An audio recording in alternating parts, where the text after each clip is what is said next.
तो हेलो दोस्तों, ये है हम लोग का क्वेश्चन नंबर 3.3 का एक्सरसाइज 3.3 है। तो चलिए सॉल्व करते हैं। अभाज्य गुणनखंड विधि द्वारा निम्नलिखित संख्याओं का घनमूल ज्ञात कीजिए। अभाज्य गुणनखंड विधि द्वारा हम लोग को इन संख्याओं का गुणनफल यानी कि घनमूल निकालना है। तो क्वेश्चन नंबर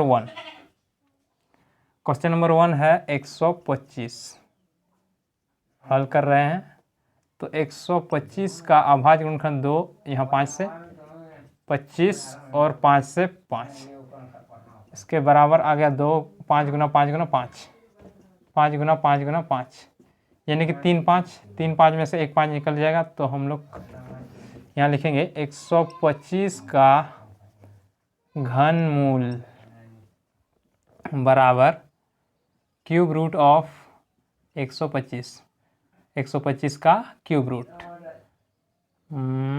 तो क्यूब रूट और इसका अभाज्य गुणनखंड निकाले हैं तो 3 गुना 5 गुना 5 गुना 5 यानी 3 तो 5, और हम लोग लिख सकते हैं 3 क्यूब रूट 5 का क्यूब और क्यूब रूट कट जाएगा तो बचेगा 5। इसका मतलब ये हुआ 125 का घनमूल बराबर 5। ये था हम लोग का क्वेश्चन नंबर 1। अब हम लोग आते हैं क्वेश्चन नंबर 2 पे। क्वेश्चन नंबर 2 हम लोग के पास ये है, चलिए 27 44 0 0 0 0 3 ठो 0 है। तो हम लोग क्या करेंगे, 3 ठो 0 को हटा देंगे बाद में। 3 ठो 0 का मतलब हम लोग इसको तोड़ सकते हैं, इसको तोड़ सकते हैं, मतलब इसके बराबर हम लोग लिख सकते हैं ये गुना 1000, ऐसे लिख सकते हैं। अब हम लोग इस पे आते हैं। हम लोग को पता है ये किसका घनमूल है, इसका घनमूल कितना है 10, तो 10 हम लोग इंटू कर देंगे। ठीक, तो चलिए इसका अभाज्य गुणनखंड निकालेंगे। 2 से 2 का 2, 2 तिया 6, 2 सते 14, 2 दूनी 4, फिर 2 से 2 छके 12, 2 अठे 16, 2 छके 12, फिर 2 से 2 तिया 6, 2 चारे 8, 2 तिया 6, यहाँ 3 से 3 एके 3, 3 एके 3, 3 से नहीं होगा, 3 से नहीं हो रहा, 3 से नहीं होगा, 7 से देख लेते हैं।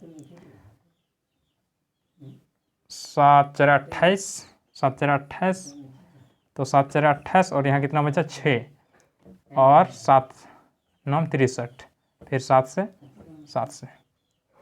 से 7 बार में। ठीक है, तो हम लोग के पास कितना आया, हम लोग लिख सकते हैं इसके बराबर 2 गुना 2 गुना 2 गुना 7 गुना 7 गुना 7, और इसका अभाज्य गुणनखंड होगा 2 गुना 2 गुना 2 गुना 5 गुना 5 गुना 5। ये आप लोग निकाल लीजिएगा, इतना होगा। तो हमारे पास ये आ गया। अब हम लोग क्या करते हैं, इसको 2 का क्यूब, ये 3 ठो 2 ले लिए, फिर 7 का क्यूब, फिर 2 का क्यूब, फिर 5 का क्यूब, मतलब 3 5 गुना 5 गुना 5 गुना को ऐसे लिखते हैं, मतलब 5 गुना 5 गुना 5 बराबर हम लोग लिख सकते हैं ऐसा। और अब हम लोग क्या करेंगे, दोनों तरफ क्यूब रूट लेंगे।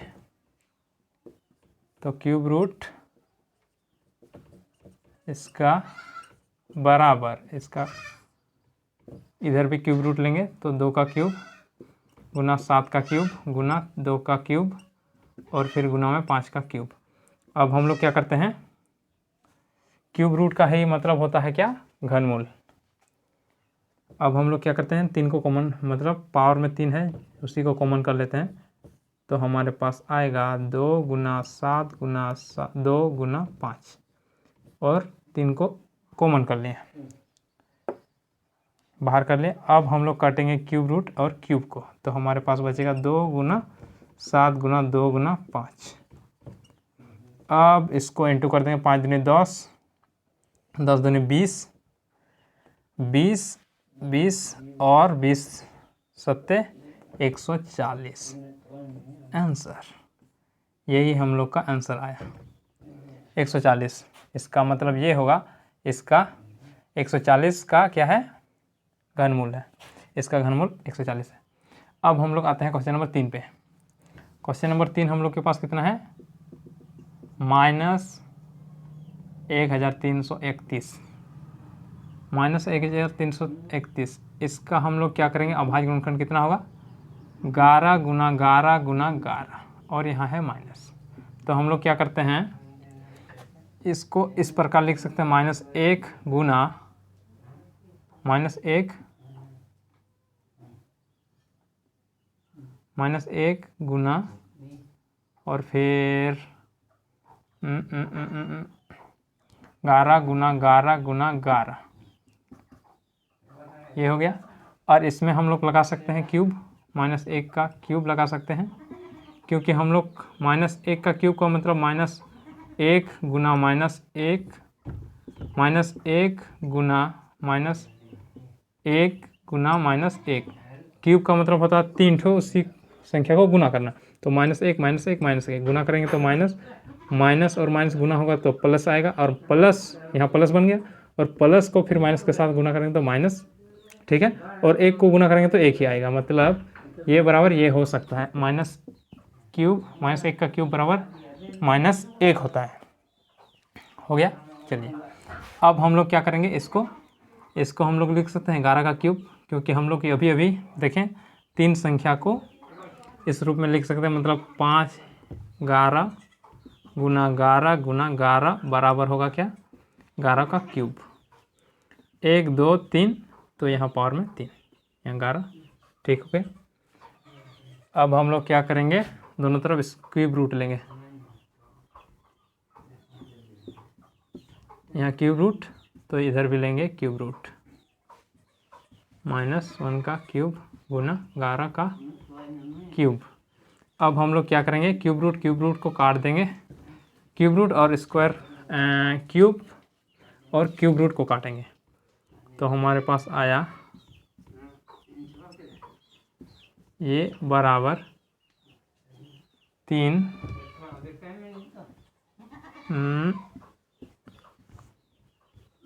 -1 गुना 11 का क्यूब को कॉमन कर लिया। अब ये वाला कट गया तो हमारे पास बचा -1 × 11 बराबर -11।